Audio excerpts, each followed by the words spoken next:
Ladies and gentlemen, thank you so much for checking out my YouTube channel today, The Study of Antiquity and the Middle Ages. I am your host, as always, Nick Barksdale, and today we are joined by a very special guest, Dr. Andrew Latham. Latham, thank you so much for coming on today. My pleasure. Would you mind telling us a little bit about yourself? Yes, I am a professor of international relations at Macalester College, which is in St. Paul, Minnesota. I've been here for about 23 years. And over those 23 years, my research interests have evolved. But in the last 10 or 12 years, I've really been focused on the medieval international system.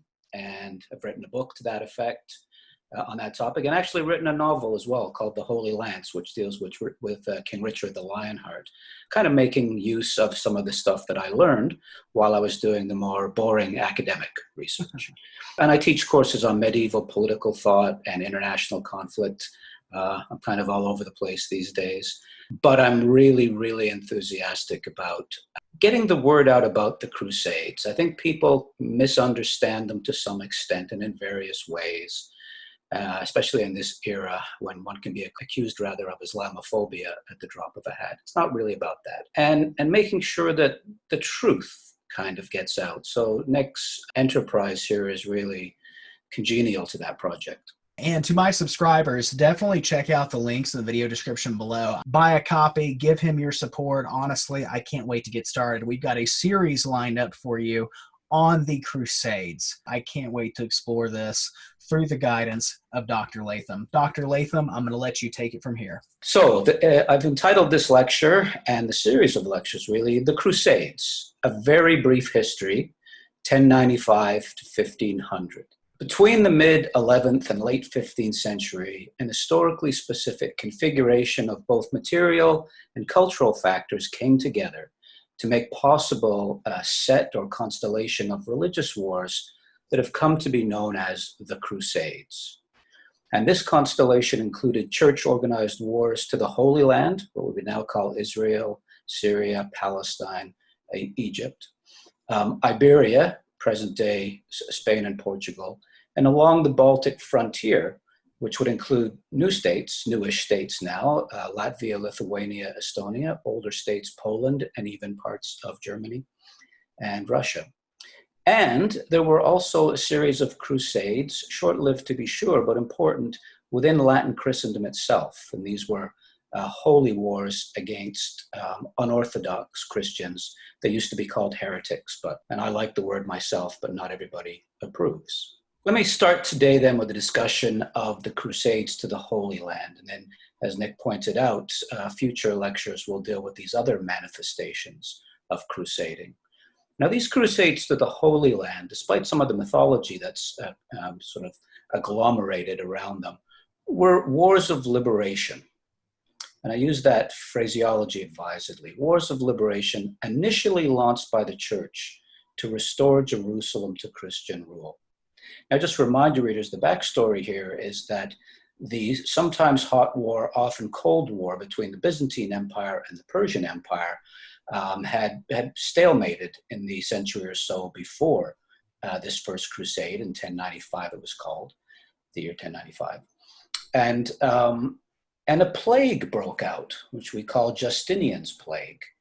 And it fatally weakened the Byzantine military and fatally weakened the Persian military to the point where the Islamic armies, which had been forming under Muhammad and his successors, burst out of the Arabian Peninsula, captured about a third to a half of the Persian Empire, and took about 3/5 of Latin Christendom, including the Holy Land, right? Including the Christian holy sites, right? The ground upon which Jesus of Nazareth trod. And for a long time, the Christian Latin Christendom and the Byzantines were in no position to do anything about it. They had been wrong-footed by the Muslim armies. There are a variety of other changes that had taken place in both societies. They were in no position to launch a counterattack. And in fact, it was many centuries later, from the 7th century to the 11th, in fact, before the Latin Christians were able to muster the forces to try to retake the Holy Land. Yeah, I'm going to get into that in a little more depth in a moment. But following the First Crusade, then, which was AD 1095, and the establishment of the Crusader Principality, so the Christians won, and they set up these four states: the County of Edessa, the Principality of Antioch, the County of Tripoli, and the Kingdom of Jerusalem itself. And taken together, these were referred to by the Latin Christians, Western Europeans, as we might now call them, as outre-mer, which just means kind of overseas, en français. And these expeditions were conducted after the initial liberation or conquest, depending on your perspective. These expeditions were conducted primarily to defend the Christian holy places against Muslim attempts at reconquest, or following the loss of Jerusalem in 1187 to Saladin, and again in 1244, the Crusades were about attempting to recover Jerusalem for Latin Christendom. If you look at maps of the time, by the way, all of them pretty much have Jerusalem at the center of the map, at the center of the world, and really in some ways at the center of the universe. I cannot overstate the importance in the spiritual and geopolitical imagination of Christians of Jerusalem.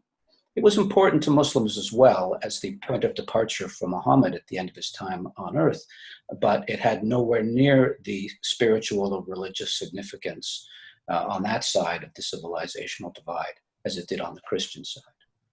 Now, while authorized by and fought on behalf of the church, these wars were prosecuted primarily by princes, nobles, and knights, really from every corner of Latin Christendom.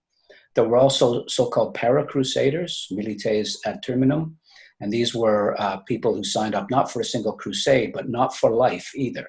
Right? They had a limited term of military service in the Holy Land. And then, of course, as most people are aware, there were these military orders. The Templars, the Hospitallers, and the Teutonic Knights are the most famous, but there were many, many more, who merged the two institutions of warrior on the one hand and monk on the other.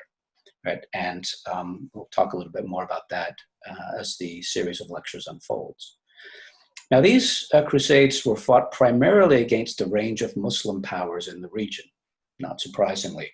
Although during the Fourth Crusade, infamously, the Latin Christians took a detour to Byzantium and sacked the city, and in fact ousted the Orthodox Christians Greeks who had been running the show there, and created a Latin kingdom in Byzantium. It didn't last very long, but the point I'm trying to make here is, although the Muslims were the primary targets, often there were targets of opportunity as well, as we see in the Fourth Crusade. And of course, the Crusades often involved violence against Jewish populations, both in the Holy Land and often along the Crusade route.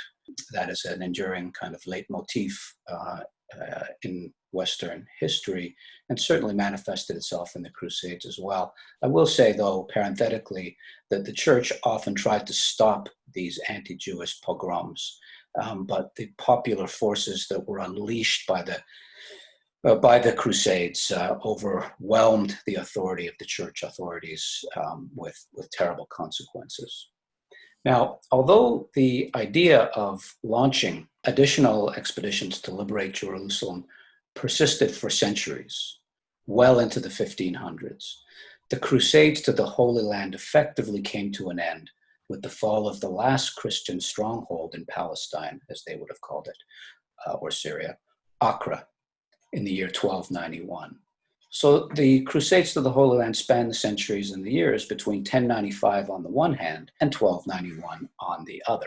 Now, as I indicated at the outset, the Crusades to the Holy Land were the iconic Crusades. They were the model for all the other Crusades, but there were Crusades on the periphery and indeed within Latin Christendom, and not just the Holy Land. The Iberian Crusades, for example, were a series of military campaigns launched by the church to liberate Christians from Muslim rule in what are now Spain and Portugal.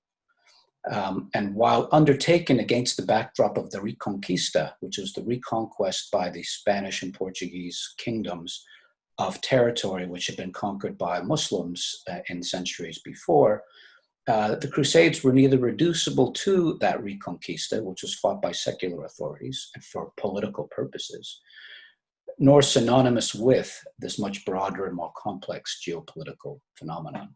Although it came to be seen as a sanctified enterprise, the Reconquista was in large measure a political process of conquest, conversion, and colonization that unfolded over several centuries.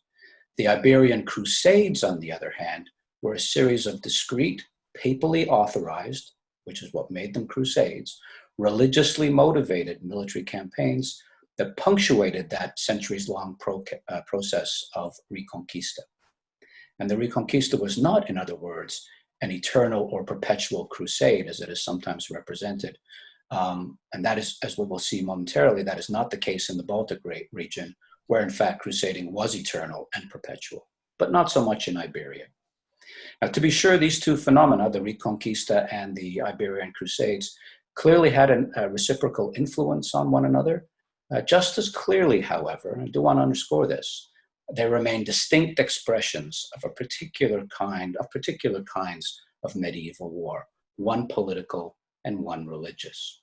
Now, unlike the Crusades in the Holy Land in Iberia, which were understood to be elements of the church's eschatological, if you like, struggle against Islam, right? A struggle to the end of time with the eternal foe, Islam. The Northern Crusades did not involve Muslims at all.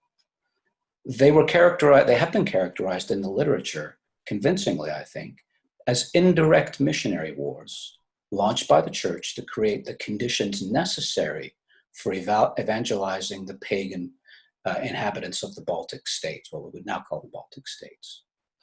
Now, as with their Iberian counterparts, these crusades were part of a broader phenomenon of territorial conquest and colonization.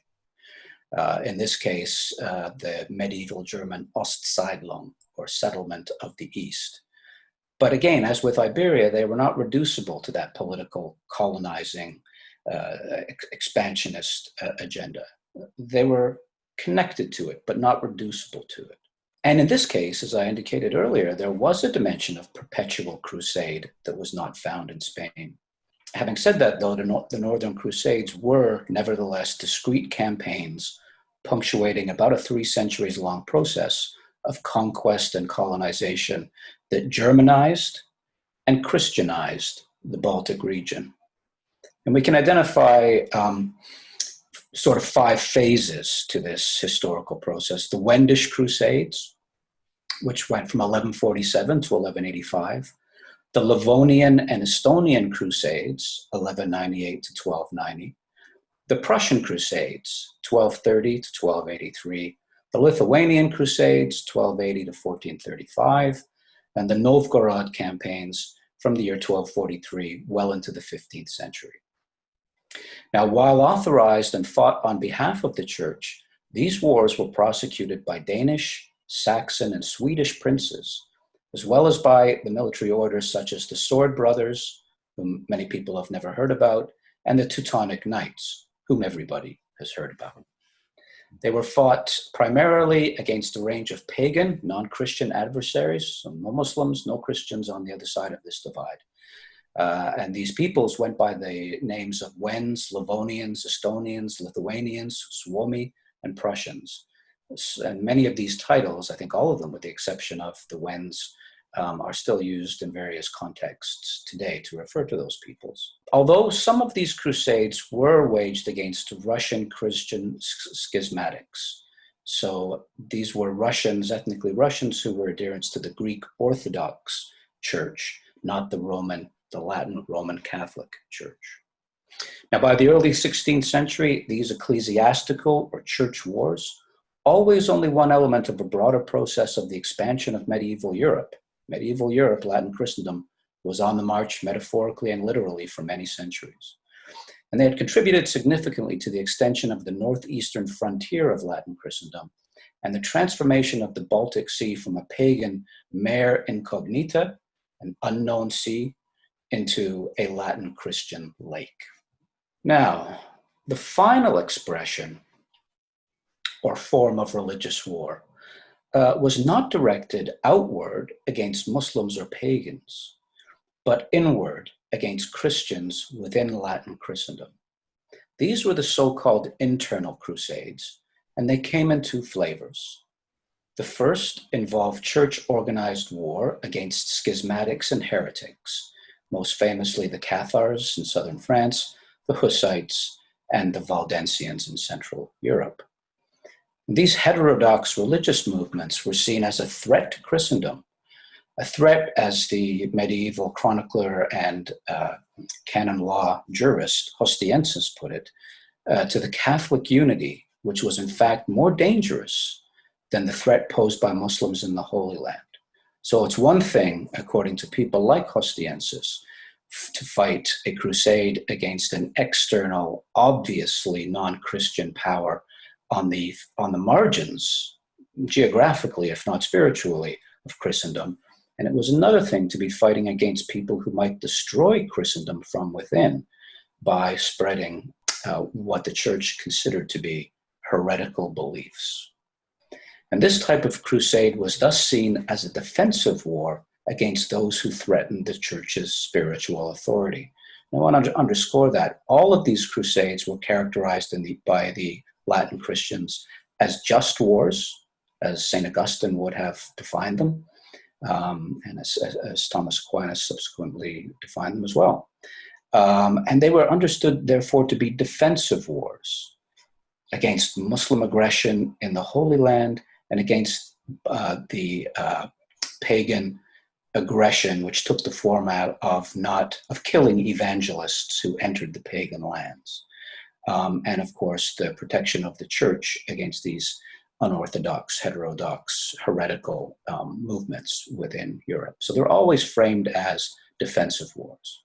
Now, the second type of internal crusade involved wars launched by the papacy against temporal powers, political powers, it believed threatened the church's political authority. So these crusades come in two flavors. One is focused on spiritual or religious threats, and the other one is focused on political threats to the church's and especially the Pope's authority. Examples of this latter type include Pope Innocent II's 1135 crusade against the South Italian Normans, as he put it in his bull, for the liberation of the church, and Pope Innocent III's 1199 crusade against Marquard of Antweiler, who the Pope charged at least was impeding the Fourth Crusade. So he wasn't with the Pope program, as it were. Now, as noted Crusades historian Riley Smith notes, these internal crusades were always framed as being necessary for the defense of the Catholic faith and or the liberty of the Catholic Church as an institution. Now, reflecting the very different political conditions encountered in these distinct geographical and cultural contexts, each of these types of religious war developed its own distinctive character. If you were a professional crusader and you spent some time in the Holy Land, some time in Iberia, some time in the south of France against the Cathars, and some time in the Baltic region, you would know two things. You were engaged in a crusade, and the crusade looked very different in each of these settings. So there were some commonalities. There's a common legal framework.